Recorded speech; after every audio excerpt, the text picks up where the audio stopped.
Bruh. Didn't we just talk about not using magic? Alright. She who knows. Folks say they were four at first. The mother, she who knows, the lady of the wood, came here from a faraway land, and since she suffered terribly from loneliness, she made 3 daughters out of dirt and water. Hold on a second. We gotta let that portal close. That was loud. Okay. I'm pretty sure I read, like, all of that.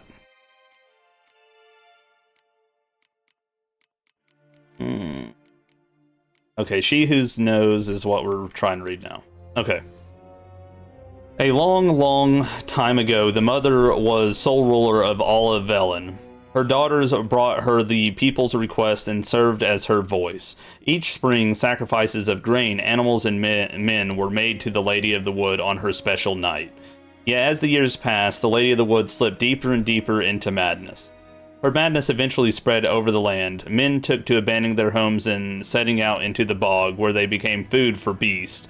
Before long, Velen was drowning in blood. The daughters saw their land nearing destruction and took it upon themselves to save it. When spring came once more, and with it the night of sacrifice, they killed their mother and buried her in the bog. Her blood watered the oak atop Ard Carbon, or Serban, and from then on the tree grew wholesome and hearty fruit for the people. As for the lady's immortal soul, it refused to leave its beloved land, and so the sisters imprisoned it.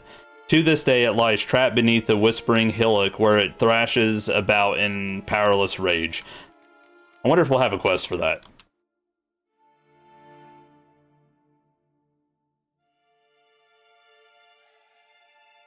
The age-old question. Team Yen or Team Triss? Man, I don't know. I know enough about this series to know that they are both of them are very complicated women. And they certainly don't make things easy.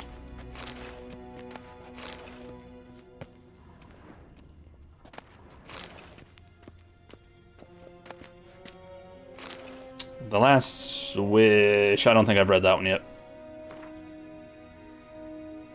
See, right there, y'all are already divided.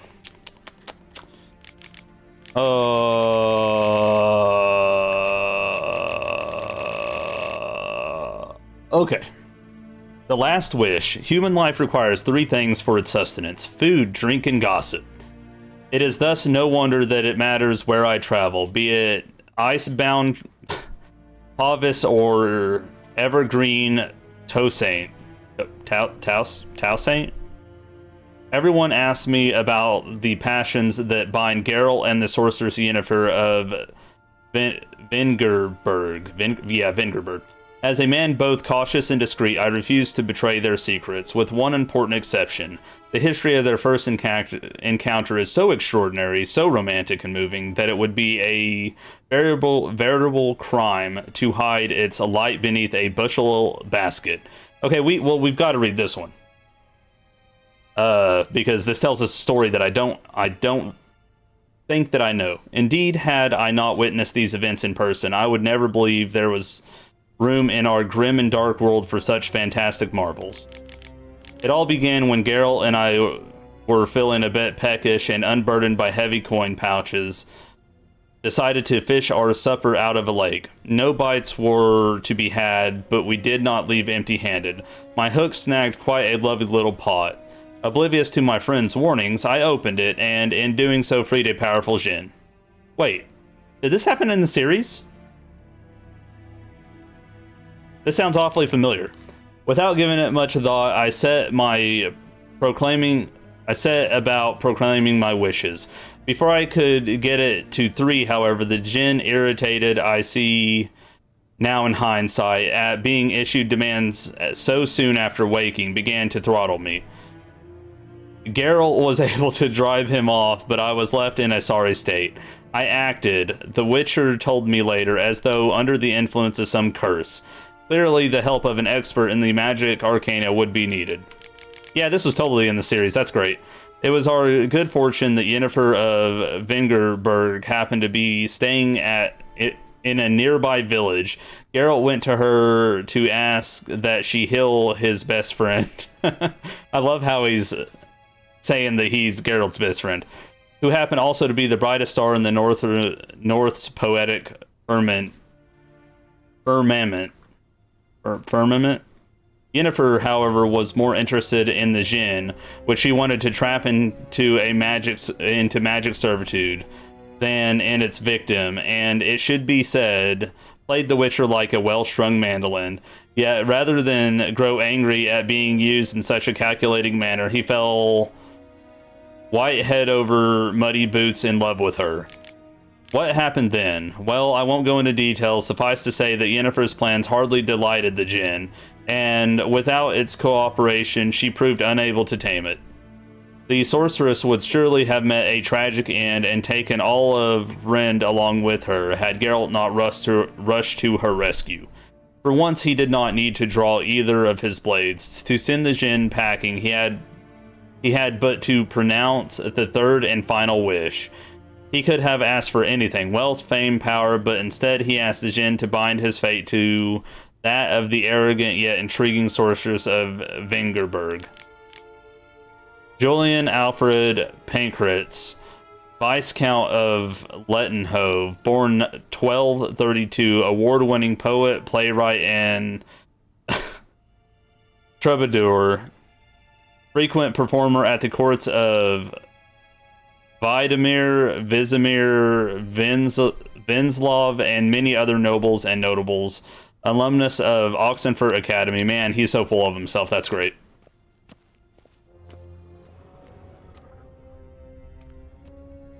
Yeah, that's the bard, yeah. Oh, this one's short. That's nice. The collected verse of Gonzalo de Varcio. Love. To love is to build a house of cards, or play a game of chess. But one wrong word or ill-thought move, and you must start it all afresh. Tide. Whenever I watch the tide recede, cold coils of fear grip round my heart. Will the seas sneak back, calm and sure, in the dark of night as they have before? Or will they stay in distant shores, leaving crushed shells and washed-up dreams, as memory of serfs of yore? I'm not good at reading that kind of stuff, but it's still good. I don't really always understand poems. And they really want... Oh, the Wild Hunt. I was actually wanting to know about this. I don't really understand the Wild Hunt. I don't get it. From farmers and herdsmen, milksmaids to midwives, all of the common folk of the continent whisper, sharing tales of a wraithly procession pounding across the sky. The Wild Hunt, they call it. Winds and gales, storms and blizzards arise when it is sighted, and all grows cold, though the sun shone bright moments before. Some remember only the cold from the shock of the encounter and claim the riders come always in winter. But nay, it is not so. The hunt brings its own ice. Death and war gallop in its wake, or so the superstition goes. Yet evil enough is the hunt itself. It takes folk captive, youths most often, in the prime of their wilding years. With 10 to 20 summers behind them, the hunt rushes in and they disappear, only to return long years later with no memory of what passed in time between. Oh yeah, so is that how Geralt lost his memory? They're the 9 from Lord of the Rings. I mean, sounds pretty close.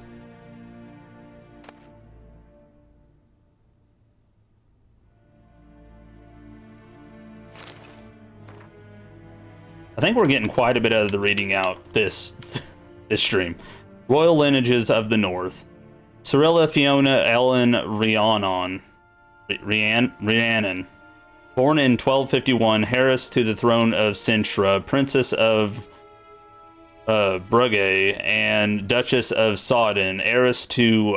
What is this? Okay. Heiress to Innis Ard Skellige, and Innis and Skellige, and suzerain of Atre and Abba Yara, daughter of Pevita, see Pevita Fiona Ellen, and the Urcheon of Eldenwald, see Amr Var Amrez, granddaughter of the famous Linus of Cintra, Queen Calanthe, see Calanthe Fiona. Oh my gosh, that's ridiculous. That whole first part. A shipwreck occurred during a journey from Cintra to Skellige, which took the lives of Urcheon and Pavit.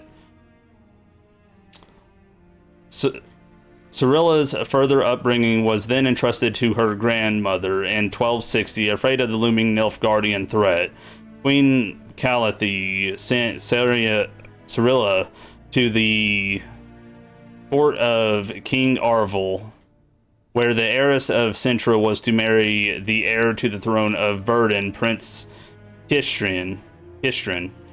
Though allying with Verdun and gaining the aid of the realm's army was, at the time, Calanthe's top priority, no marriage ever occurred, and Cirilla returned to her grandmother's court. In 1262, during the so-called Cintra massacre, Cirilla went missing.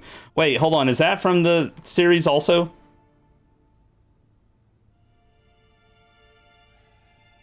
Is that are they talking about the girl in the series?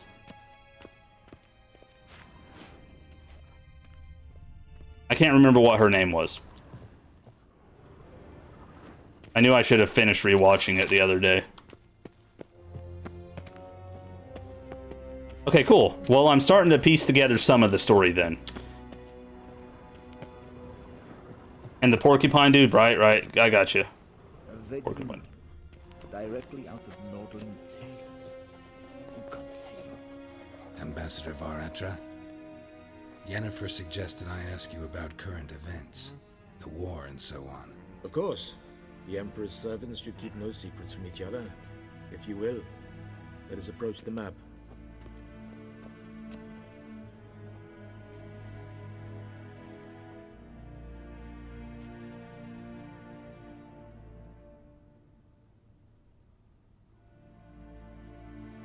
How's the war going? I mean, apart from the fact that Nilfgaard's triumph is imminent. That's a pretty good memory. It's a private conversation. We've no witnesses, so let's dispense with the propaganda, even that shrouded in irony. Our offensive was going splendidly until winter came. Edirn was in such disarray that we encountered no resistance. We had reached the Pontar before the first snows. Only a weakened Kedwen remained, and Radovid's Redania, which had ignored the rest of the North's pleas for help. We thought they'd sue for peace, perhaps even submit to vassalization. We waited for spring, certain of victory. Radovid? Submit? Yes, a vain hope, I agree. Radovid sent no peace envoys, nor did he advance on our positions. Instead, he trudged over the snow-bound Kestrel Mountains and attacked Kedwen, his ally. This attack took the Kedweni by surprise. They were still mourning the loss of their king. Rudderless and dejected, they laid down their arms after a few lost skirmishes and joined Radovid. And so by spring, instead of two weak enemies, we had only one powerful one. A friend of mine said that the short stories were a lot better. Apparently, the writer of the larger books, he's not very good at longer stories, apparently. But that's what I've been told. But I've also been told those short stories are really good. Okay. That admiration I hear in your voice? Radovid is our foe, but I cannot deny he is clever. He played us for fools, particularly dense ones at that. Returning to the war, this spring there was a massive battle in the marshes of Velen. Massive, yet indecisive. Both sides suffered enormous losses, unprecedented even. Radovid has retreated across the Pontar. He's safe for now, until reinforcements arrive from the south. Then Emperor Emir Var Emrys will deal with him once and for all. Couldn't you just go home?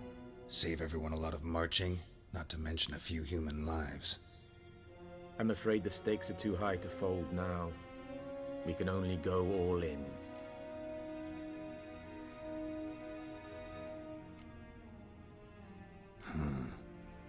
How do things look in Velen? As bad as ever, perhaps worse. This land never flowed with milk and honey, and now it flows with blood. Armies have swept through it several times, trampling fields, looting granaries, burning villages. Famine grips the populace. So how's ruling that earthly paradise going for you? Not well, to be honest. Our forces are spread thin as it is, and Velen is chiefly swampy forests that are difficult to control. We've had several patrols never return to their camps.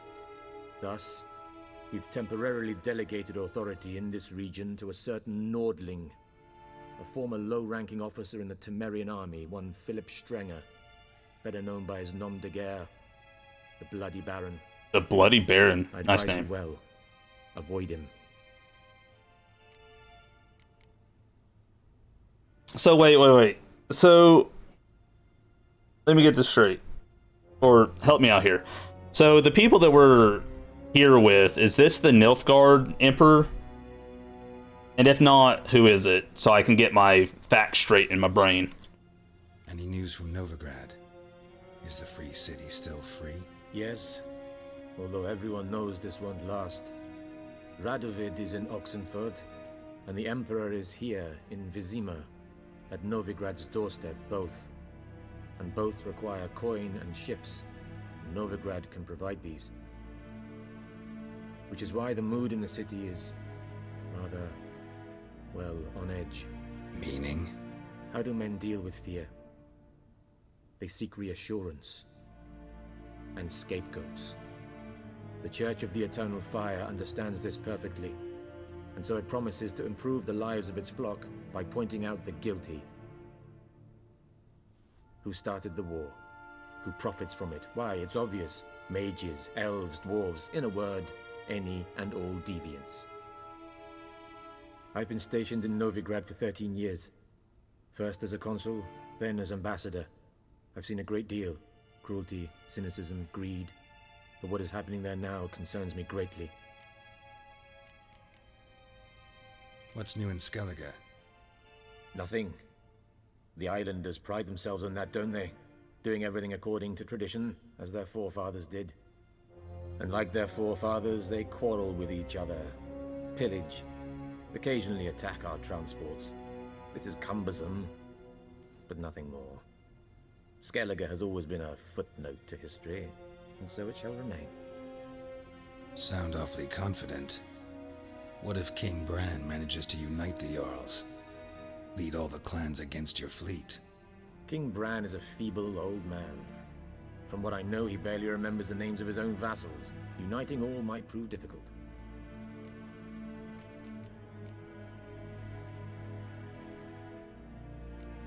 Thanks for your help. Think nothing of it. May the great sun light your path. Sure. At least you weren't super condescending this time. Or wait, is this other guy? I think that's... Yeah, two different guys. Never mind.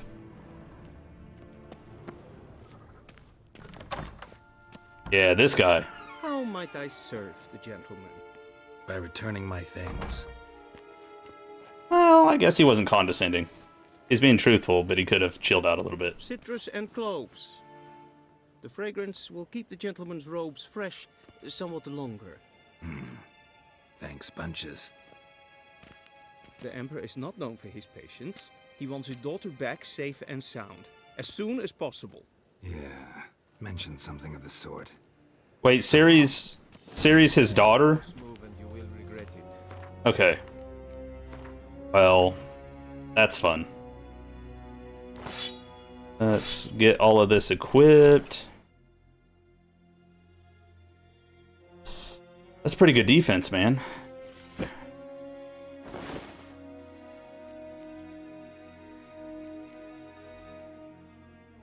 Oh yeah, but I'm missing those extra things. Okay, gloves.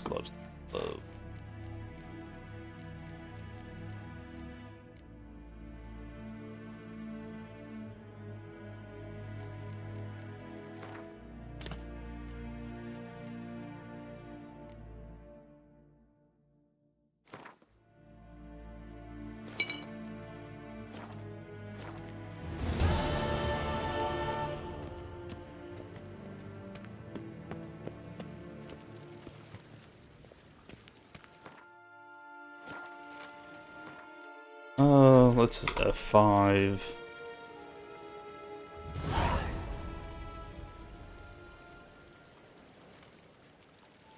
Oh, it's being weird. It's not letting me F5. Okay. What are we looking at here? What's this? A deserter from the Skoye tent.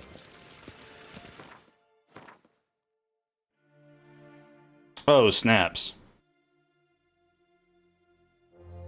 Oh my. Okay then.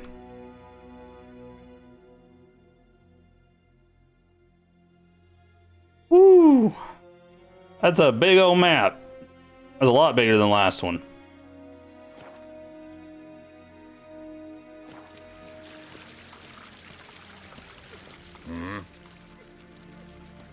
Oh, Gwent. Yeah. Let's try this. Sure. Wouldn't mind a few rounds of cards. All right, Nico. I appreciate that, Lurk.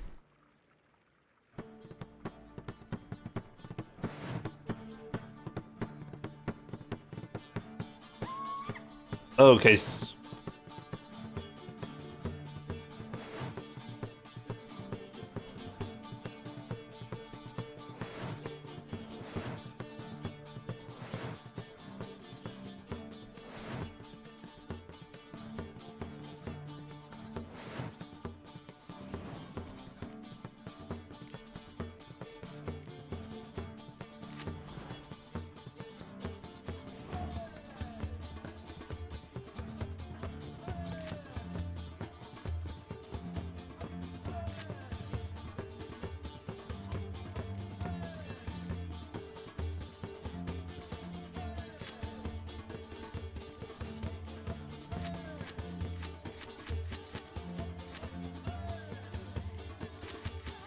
Let us go ahead and throw these together. I obviously don't have enough cards for each deck.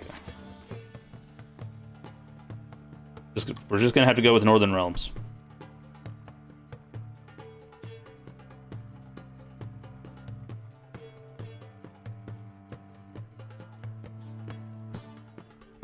$80, $90 hours of gameplay, you haven't won a single game. Well, that spells great news. Oh, wait. Oh, cool. Okay. Let's start a game.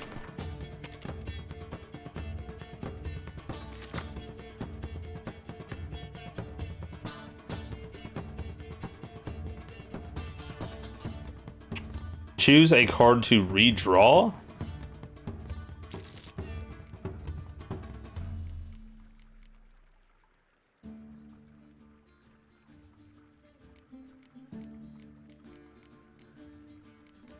Do I have to do this? You know what? Let's do this.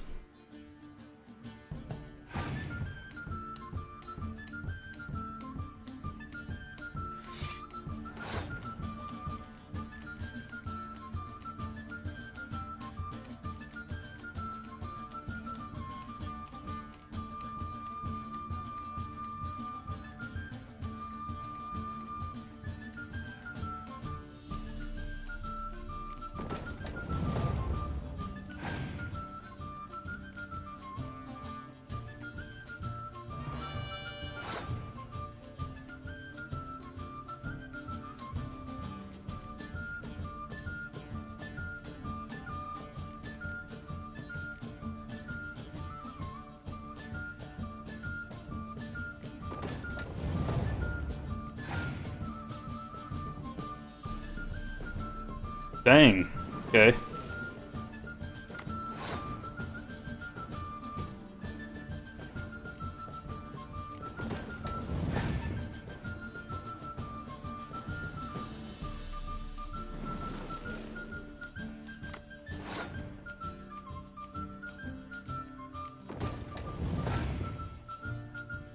I honestly think that's where I want to stop. Wait, what did you just do? Oh, that was tricky.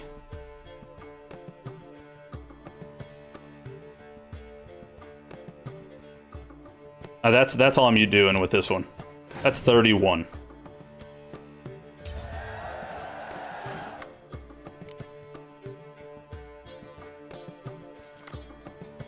Hacks, dude.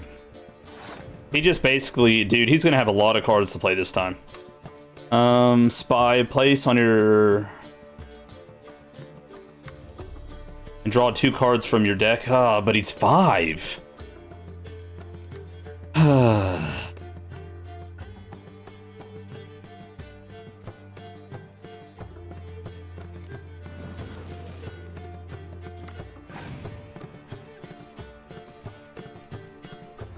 Wait, what?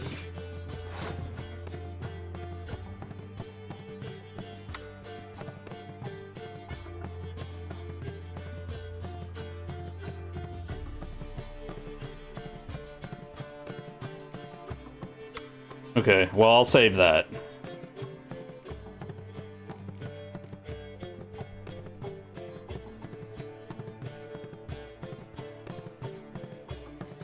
Is there a max hand limit? Does someone happen to know?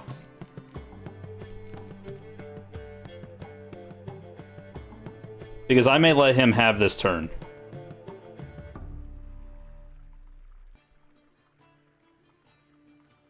Or this round.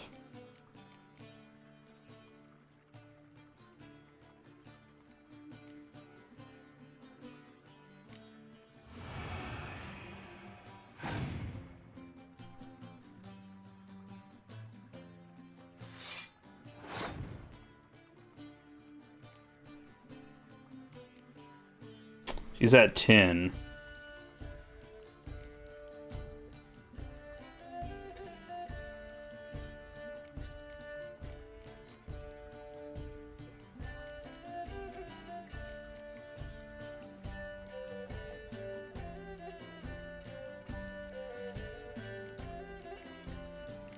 That's not a bad call. Play a weak card so they can try to play some stronger ones. Oh yeah, yeah, I mean right there. Let him waste those good cards.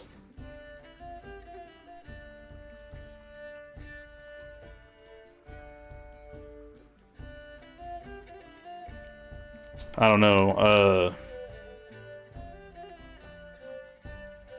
I'm just gonna go ahead and pass. I don't want to waste anymore. Although I could have played the fog again, maybe. That's what I should have done.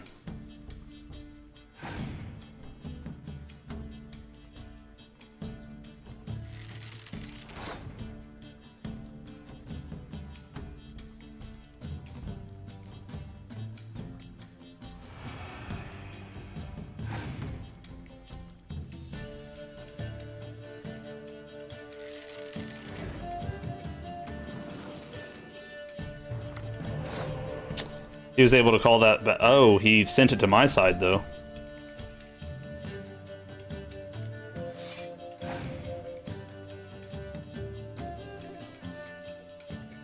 Bruh, what's that?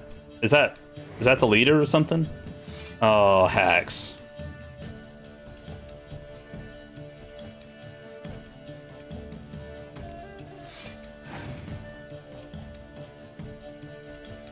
I'm just gonna have to try my best. Oh, what? And the King's, his isn't affected? Oh, dude, he just won. Yeah, he just won.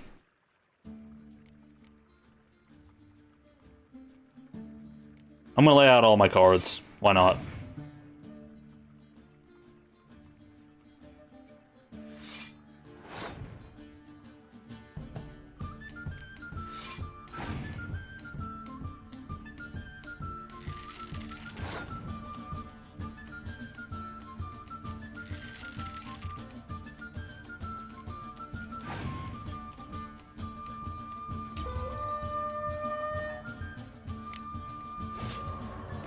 Hacks.